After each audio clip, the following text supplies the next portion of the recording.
Welcome back to another video. We're looking at XRP in this one. And the reason for that is because yesterday I posted a video on XLM and how I basically said that we still need another leg lower for this zigzag pattern. Now, some people commented on the YouTube channel and I thought I'd just make an XRP video just to highlight the potential differences. But one of the main reasons why is because the count for this one being slightly different could also be the alternate count for XLM itself. So if I look at this chart here, I can see that very similarly, we have the A wave down, and then we have an A, B, C pattern. So that part seems to be the same for XRP and XLM, regardless of any difficulties that XRP went through. And the difference being that down here, this whole move appears to be the D wave. So that being the D wave, this could only be an E wave in progress, which is the last wave in the correction. And having said that, there's no upside limit apart from the all-time highs for this one, and we'd expect to see a 5-wave move that does not exceed that level. So that's the only thing about this particular move, is that it cannot exceed the all-time high. Now, just to confirm a couple of things, if you think that this could be potentially a move that's going to $27 or $5 or whatever people keep predicting, I suppose the one thing to note is with RES wave, there's a certain set of corrective patterns that occur in the market. A zigzag, a 5-wave move. So this is an ABC, and then followed by a zigzag, and the last move being a 5-wave move, right? So that's obviously if you're looking at this from a bullish perspective, right? So a bullish perspective would mean that, okay, this was an A wave, this is a B wave. The problem here is that the third wave here is not a 5-wave move, so that doesn't fit, right? So it's as simple as that, in my opinion. And for you to sort of go against that would basically just imply that you don't understand RES wave. You might understand Elliott Wave, but that's completely different than what I do here. So to me, this is the logic behind why I don't believe this is going to go any higher. And it's basically a bearish correction that started basically after this initial move down from 2018 to 2020, right? So the first corrective move up was an A, a B, a C.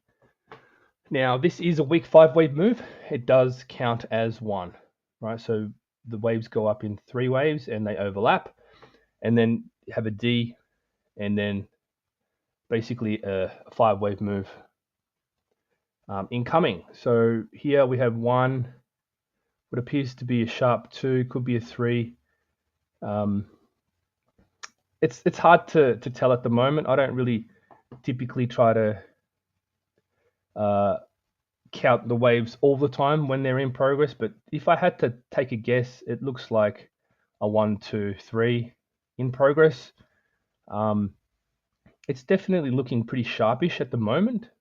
It's it could go higher, absolutely, but it could also turn into a weak 5-wave move as well. Okay, so what I mean by that is that it could start looking more like one of these back here, the C wave, rather than a straight 5-wave move. So that's why I tend to not try to guess what corrective 5-wave moves sort of end up looking like, especially for XRP and XLM, that it's been performing this choppy crap for the last several years. I think it's just a bit pointless. But as I said, we need another leg lower. If this is a wave A, which is the first corrective move. Now, when we're talking about the opposite correction, this corrective pattern also occurs in a B wave, right? So it occurs in a B wave and it occurs in waves 2 and 4, 2 and 4, right? So I do believe that there is basically a full correction here and a full correction here. It's definitely a very strange start to a move, but the XLM chart, it's very similar. Look, for something to have moved this long, this high, and then be taking this amount of time to get there, you know, in what's supposed to be, I suppose, an impulsive move, you know, a motive wave. For the correction to take this long is not completely unheard of. Usually corrections do take a long time for some patterns.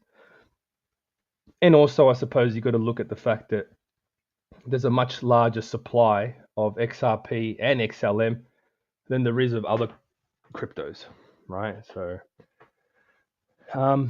what can I say about that? I mean, that's just the truth. It's probably something to do with the supply, right? As for the reasoning why, but it doesn't mean that long term it doesn't have good utility and will be part of a much, you know, might play a larger role in the financial system.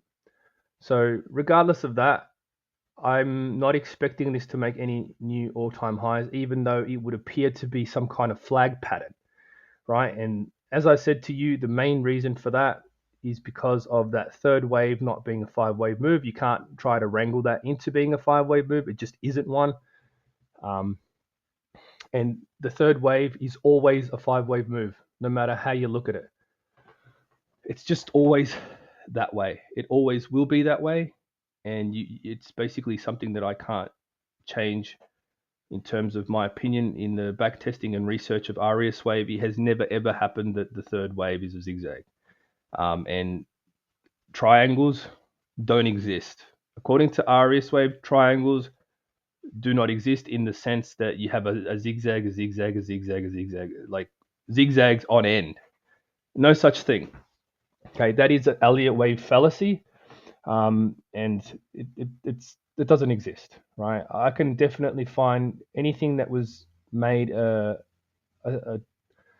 quadruple zigzag by Elliott Wave, and then analyze it properly and give you the proper count, and you'll always find that there's a 3-3-5 3-5 pattern, right? So, like I said, in the XLM video, you can see up to 99%. Up to 99% of a move retraced. You know, some people say, oh, isn't that like a bit much? Isn't that a bit crazy? Isn't that a bit too far? Well, I could show you the example of Bitcoin, right?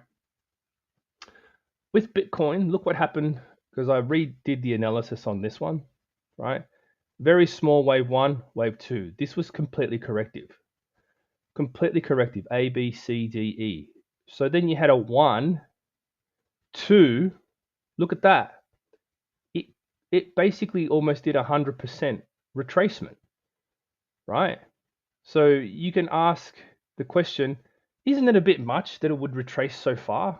No, not really. It's not. It's happened before, right? I'm not saying that every single move that ever happens will go 100%. No, I'm not saying that, or 99%. I'm just saying that there's the possibility is always there for a deep correction, right?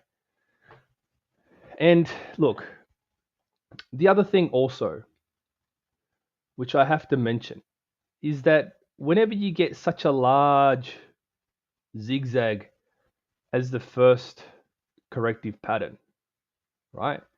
It doesn't mean that the length of time wave A took, wave B is going to take just as long. It doesn't mean that, right? Usually when there's a large wave, the rest of the waves end up smaller, and they can also expand to the upside, or they could just be smaller waves, sort of making higher highs, higher lows, that type of thing. on the way up as it breaks out into some form of cup and handle pattern or whatever, some kind of bullish pattern, like a something that basically creates a base for the move higher. So there's that also. So I believe that once we do get this move down, that'll be it. We'll then start to gradually build momentum correctively until it turns impulsive. So that's basically it for this video. As I mentioned before, this is potentially a similar alternate count for XLM. If it does break the previous high, I'll put a video out on that if I see anything like that happen, and refer to this video. And I'll catch you on the next one.